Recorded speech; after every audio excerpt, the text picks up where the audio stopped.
गोवा नाम सुनते ही खूबसूरत बीच और लहरों का शोर याद आता है। लेकिन उन्हीं लहरों के शोर में दबी हैं कुछ ऐसी कहानियां जो अंधेरा होने पर फुसफुसाई जाती हैं। आज हम ऐसी ही एक अनसुनी कहानी की गहराई में उतरेंगे। ये कहानी है मुंडकट की, एक ऐसी भयानक शक्ति की जो सिर्फ लालच और पाप की गंध से खींची चली आती है। कहानी में आगे बढ़ने से पहले जरा इस एक लाइन पर गौर कीजिए। यही वो नियम है, वो चेतावनी है जिसे इस कहानी के किरदारों ने नजरअंदाज कर दिया। और यही मुंडकट की पूरी किंवदंती का सार भी है। एक अशुभ चेतावनी जो बताती है कि कुछ गलतियों की कीमत बहुत भारी होती है। तो चलिए इस रहस्य से पर्दा उठाते हैं। आखिर ये मुंडकट है क्या?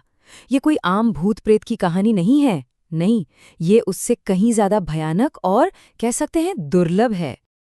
मुंडकट मतलब एक कटा हुआ सिर जो हवा में तैरता है। लोक कथाएं कहती हैं कि ये सिर्फ और सिर्फ दो ही चीजों की तरफ खिंचता है। पहली, कहीं छिपा हुआ गलत तरीके से कमाया गया बेहिसाब पैसा, और दूसरी, कोई ऐसा घोर पाप जिसे दुनिया की नजरों से छिपाने की कोशिश की जा रही हो। इसकी पहचान है इसकी सीटी जैसी तीखी हंसी। सोचिए, एक ऐसी आवाज जो इतनी तेज, इतनी भयानक हो कि सुनने वालों के कानों से खून बहने लगे। और अगर किसी ने इसे देख लिया तो उसे दिखती हैं जानवरों जैसी दहकती आंखें, उलझे हुए लंबे बाल और एक सड़ा गला, विभत्स चेहरा। ये सिर्फ एक साया नहीं है, ये साक्षात आतंक है। अब तक ये सब शायद एक लोक कथा लग रही होगी, लेकिन अब कहानी उस मोड़ पर आती है जहां ये किंवदंती एक लड़के की जिंदगी की हकीकत बन जाती है।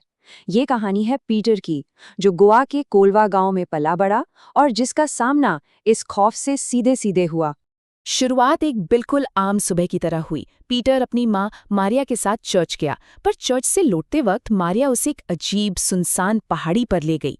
वहां मोमबत्तियों के बीच रखे एक काले पत्थर के सामने वो प्रार्थना करने लगी, जो पीटर को बहुत अजीब लगा।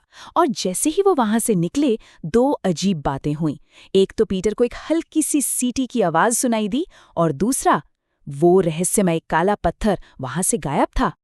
जब पीटर ने उस सीटी की आवाज के बारे में पूछा तो उसकी माँ का जवाब नहीं था, वो डर था।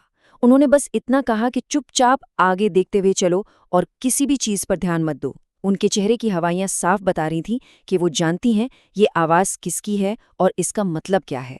घर पहुंचने पर कहानी एक नया और ज्यादा खतरनाक मोड़ लेती है। उस रात जो कुछ भी होने वाला था, उसका केंद्र बिंदु था उनका पड़ोसी अंकल सैम, एक ऐसा आदमी जो अपनी ही बनाई मुसीबतों के दलदल में धंसा हुआ था।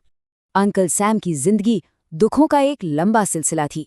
एक एक्सीडेंट में अपने बीवी बच्चे को खोने के बाद वो पूरी तरह टूट चुके थे, कर्ज और शराब में डूब गए, और इसी हताशा में उन्होंने चोरी और डकैती जैसे गलत रास्ते चुन लिए थे।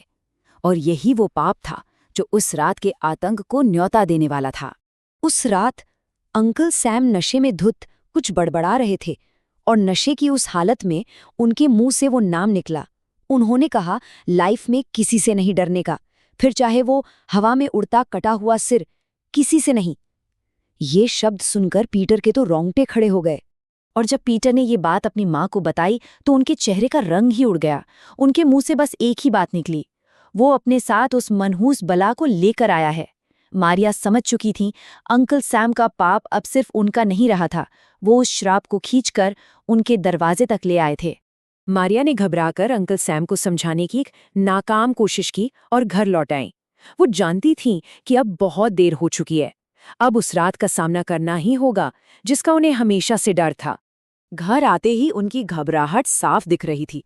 उन्होंने पीटर को हुक्म दिया, सारी खिड़कियां दरवाजे अच्छी तरह बंद कर दे, ताकि बाहर की कोई भी आवाज या चीज घर के अंदर ना आ सके। वो अपने घर को एक किला बनाना चाहती थी, पर शायद वो ये नहीं जानती थी कि जिससे वो लड़ रही हैं उसे दीवारें नहीं रोक सकती। और फिर ठीक आधी रात को वो आवाज आई, वही तेज कान फाड़ देने वाली सीटी जो इस बार पूरे घर में गूंज गई। मुंडकट आ चुका था। उस भयानक आवाज के झटके से घर की दो खिड़कियों के शीशे टूटकर बिखर गए, और उन टूटी हुई खिड़कियों के बाहर पीटर और उसकी माँ ने हवा में मंडराते हुए एक कटे हुए सिर जैसी आकृति को देखा।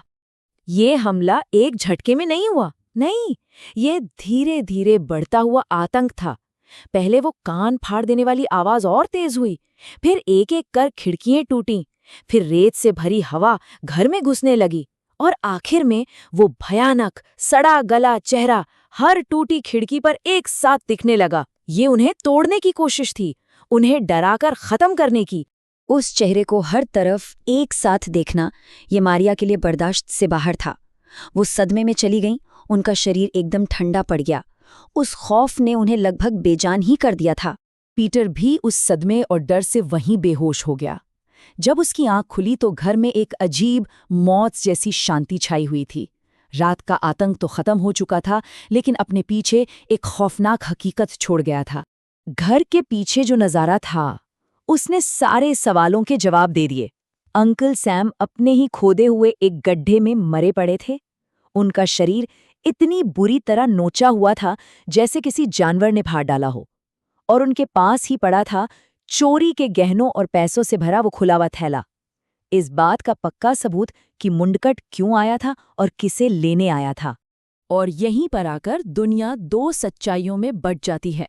एक थी पुलिस की आधिकारिक रिपोर्ट, जिसमें लिखा था कि मौत जंगली कुत्तों के हमले से हुई, एक तर्कसंगत सीधी साधी वजह। लेकिन दूसरा सच वो था जिसे गांव का हर शख्स जानता था, पर कहने से डरता था, कि अंकल सैम को मुंडकट ने मारा था। तो आखिर में ये कहानी हमें एक बहुत ही गहरे सवाल के साथ छोड़ जाती है। ये सिर्फ एक डरावनी लोक कथा नहीं है, बल्कि एक चेतावनी है। ये सोचने पर मजबूर करती है कि जब किसी पाप की कीमत खुद अपनी जान देकर चुकानी पड़े, तो क्या दुनिया का कोई भी लालच सच में इतना कीमती है।